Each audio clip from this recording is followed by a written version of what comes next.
Halo, salam jumpa bersama kami lewat video ini. Kami dari Kabel Tuhan, Katekese Balik-Balik Tuhan.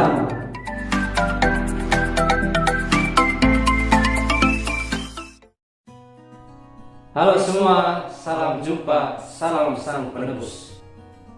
Bapak, Ibu, Saudara, Saudari yang terkasih dalam Kristus Tuhan, kita bertemu lagi di katekese ini dengan tema berserah kepada Tuhan. Bapak, Ibu, Saudara-saudari yang terkasih, pertanyaannya, mengapa kita harus berserah kepada Tuhan? Tentu kita sebagai umat Kristiani dalam segala tindak tanduk, kelakuan, kehidupan kita sehari-hari tidak terlepas dari aktivitas kita, yaitu bagaimana kepercayaan kita kepada Kristus itu sendiri.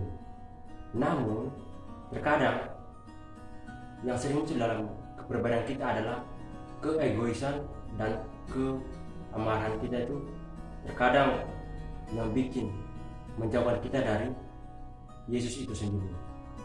Nah, oleh karena itu dalam kesempatan katekese ini dengan tema berserah kepada Tuhan, Frater Aris akan menjelaskan dalam renungannya mengenai praktik hidup kita sehari-hari, bagaimana sikap dan tindakan kita agar sikap-sikap yang saya sebutkan tadi tidak semestinya dilakukan dalam praktik hidup kita.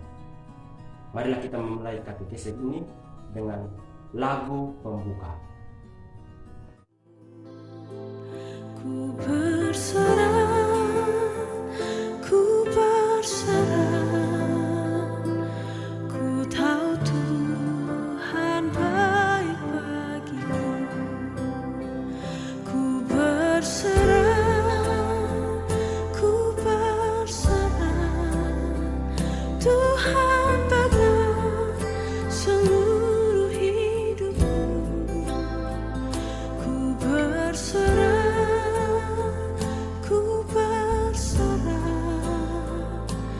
ku tahu Tuhan baik bagiku.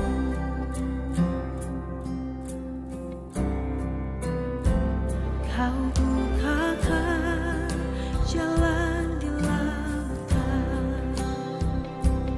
matahari di padang gurun, tiada yang sukar di matamu. Ku serahkan hidupku padamu. Marilah berdoa. Dalam nama Bapa dan Putra dan Roh Kudus, amin. Allah Bapa dalam surga, syukur selimpahnya kami haturkan kepadamu atas segala rahmat berkat yang Engkau curahkan kepada kami. Kami mohon kepadamu untuk kegiatan katekese ini, kami mohon berkat-Mu. Semoga dalam kegiatan kami ini semuanya berjalan dengan baik. Terkhusus kami semakin mendalami dan mempraktikkan tema yang akan dibawakan oleh Frater Aris sebentar. Semua doa ini kami sampaikan kepadamu ya Bapa, dengan perantaraan Kristus Tuhan kami. Amin. Bapak, Ibu, Saudara-saudari yang terkasih, sekarang marilah kita mendengarkan Injil Tuhan. Semoga Tuhan beserta kita sekarang dan selama-lamanya. Inilah Injil Yesus Kristus menurut Matius. Dimuliakanlah Tuhan.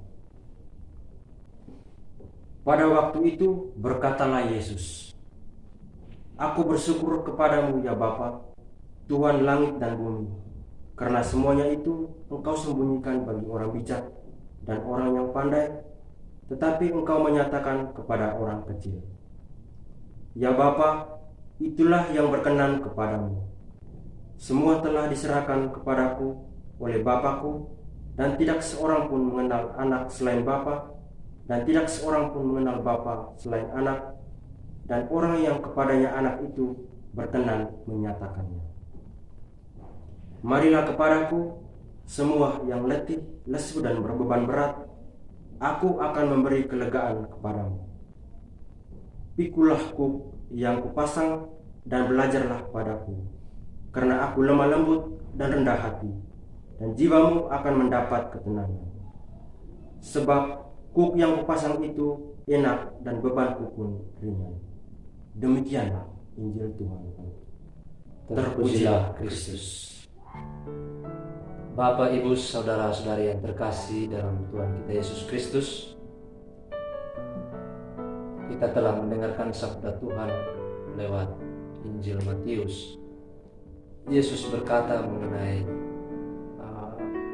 konteks kita yang sedang dalam situasi lesu dan beban berat untuk datang kepadanya. Nah, dalam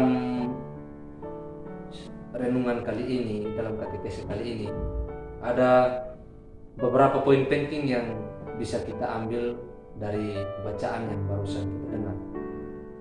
Yang pertama, sesuai dengan tema kita pada saat ini, ya mungkin ini bagian atau segmen akhir dari part yang pertama dalam katekesi ini mengenai hidup doa. Jadi sudah ada bagian pertama itu apa itu doa dan mengapa harus berdoa, terus bagaimana harus berdoa dan ora et labora, dan sekarang ya mungkin aksi dari semua itu atau puncak dari itu ya semua yang kita lakukan, entah dalam doa, entah dalam pekerjaan kita sehari-hari, kita berserah kepada Tuhan atas apapun yang terjadi dalam kehidupan kita. Nah, khusus ya konteks kita berkatekesi ini ya makna hidup beriman itu dalam masa pandemi. Walaupun saat ini mungkin lebih kita lihat pasca pandeminya, bagaimana sesuatu yang terjadi atau orang-orang yang masih dalam keadaan dalam tanda kutip tadi letih lesu itu. Nah, Bapak Ibu saudara-saudari yang terkasih, saya mengajak kita semua untuk berserah kepada Tuhan. Nah, ada dua kalimat sini yang dua kata yang agak sama tapi berbeda soal berserah dan pasrah. Ya, dua hal ini menunjukkan sebuah perbedaan antara aktif dan pasif. Ketika kita berserah, itu artinya bahwa kita aktif dalam arti ya menyerahkan segala sesuatu kepada Allah karena percaya bahwa Allah akan memelihara dan memberi yang terbaik kepada kita. Sedangkan pasrah itu dia lebih ke pasif. Itu bisa bermakna ya sudah kita serahkan semua kepada Allah itu karena sudah tidak berdaya lagi. Kita telah kalah atau tidak dapat melawan lagi, tidak dapat berbuat apa-apa lagi. Jadi dalam konteks kerohanian, dalam konteks hidup beriman kita, ya jelas sekali perbedaannya berserah dan pasrah ini. Ya berserah itu tindakan iman yang mempersilahkan Tuhan untuk ikut campur tangan dalam setiap perilaku, tindakan dan apapun yang terjadi dalam hidup kita. Sedangkan pasrah itu adalah ungkapan yang mencerminkan keputusasaan kita. Ya bukan karena iman, kita berpasrah kepada Tuhan ya karena ya sudah ini begini ya. Jadi putus asa, kita mau buat apa ya sudah berserah. Nah ini ada perbedaannya sedikit mengenai berserah dan pasrah. Baik, Bapak Ibu saudara-saudara yang terkasih dalam Tuhan kita Yesus Kristus, dari bacaan Injil dari Matius tadi, ya dua prinsip dari berserah ini yang kita bisa belajar. Yang pertama yaitu prinsip yang pertama, hidup menurut Roh, yaitu kita belajar dari tugas perutusan Yesus. Nah, Yesus membuka kesempatan kita lewat bacaan yang barusan kita dengar, yaitu apa? Datanglah kepadaku kalian semua yang letih lesu dan berbeban berat, aku akan memberikan kelegaan kepadamu. Jelas sekali Yesus memberi kesempatan, datanglah kalian semua, siapa saja tanpa lihat latar belakangnya apa, bahasanya atau apapun, semua kita dipanggil, datanglah pada ini kesempatan yang istimewa untuk kita. Ya, situasi umat yang letih lesu dalam zaman Yesus itu yang mungkin ada juga dalam kehidupan kita sekarang, dalam arti pandemi atau sekarang pasca pandemi. Masih banyak orang yang letih lesu dengan situasi yang belum kondusif, belum ada yang masih belum punya pekerjaan, ada yang ya bermacam-macam lah masalah. Jadi situasi letih lesu ini kita diberi kesempatan, datanglah kepada Tuhan. Dia akan memberikan kelegaan kepada kita semua. Bapak Ibu Saudara-saudara yang terkasih, sikap yang hendak kita bangun dari hidup menurut roh ini apa? Kita tidak boleh khawatir akan apa yang kita lakukan, walaupun di luar batas kemampuan kita. Karena apa? Kita berserah kepada Tuhan. Kita percaya bahwa ketika kita melakukan sesuatu dalam keadaan apapun, kita berserah kepada Tuhan. Kita yakin campur tangan Tuhan mampu mengangkat kita, mampu memberi kekuatan kepada kita.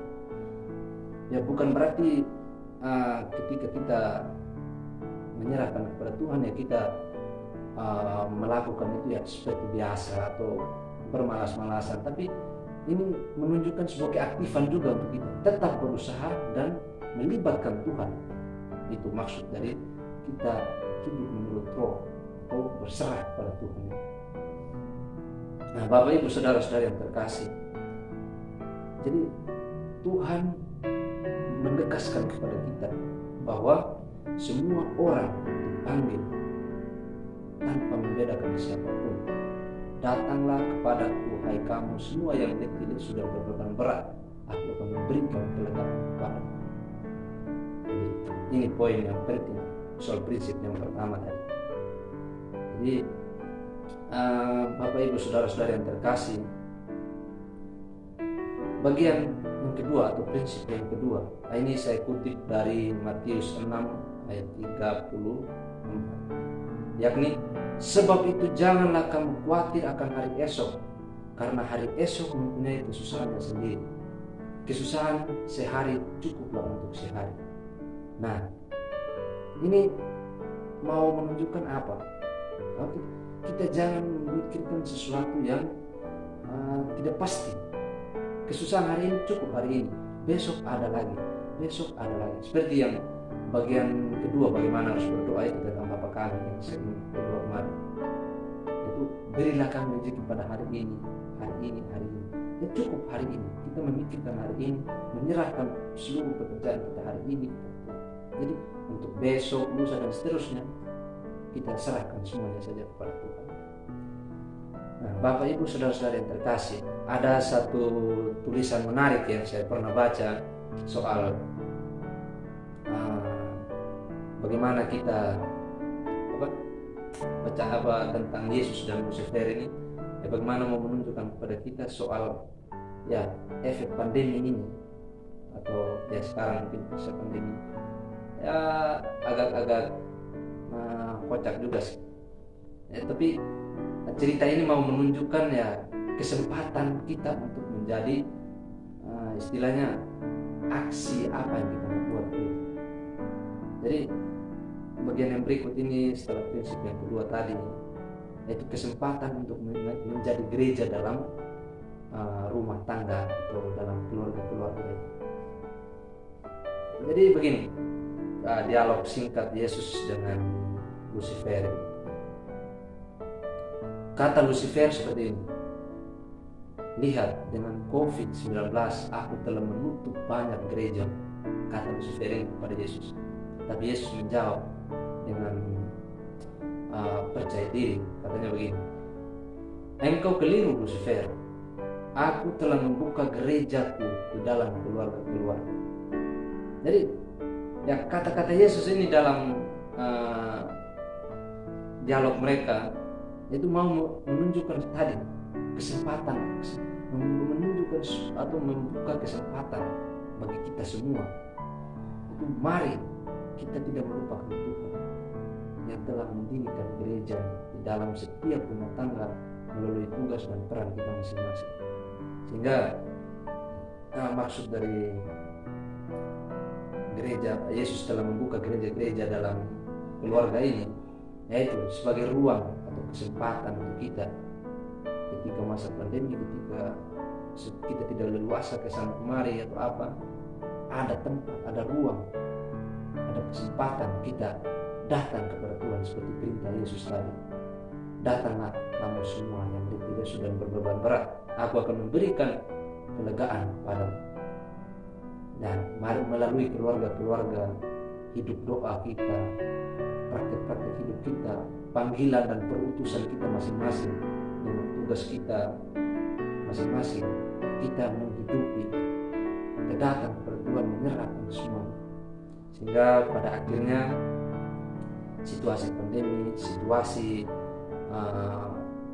yang sulit, situasi yang tidak baik, semuanya itu bisa kita terima, kita syukuri bahwa semuanya itu karena penyelenggaraan Tuhan sendiri.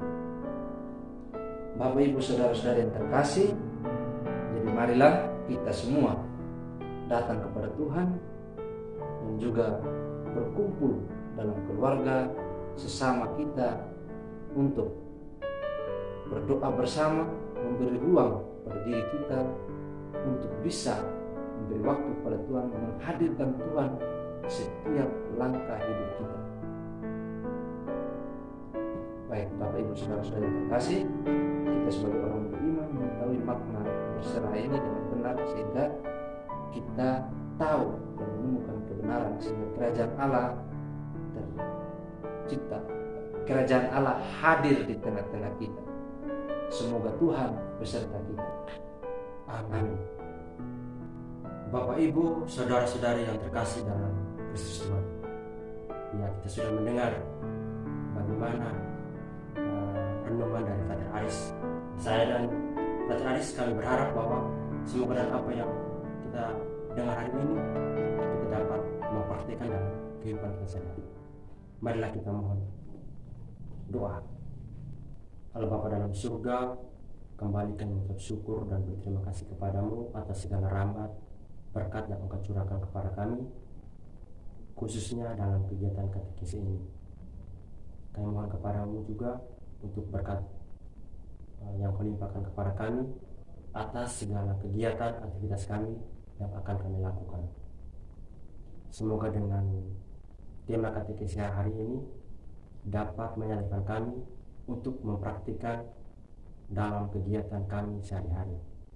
Semua doa ini kami sampaikan kepadamu dengan perantaraan Kristus Tuhan kami.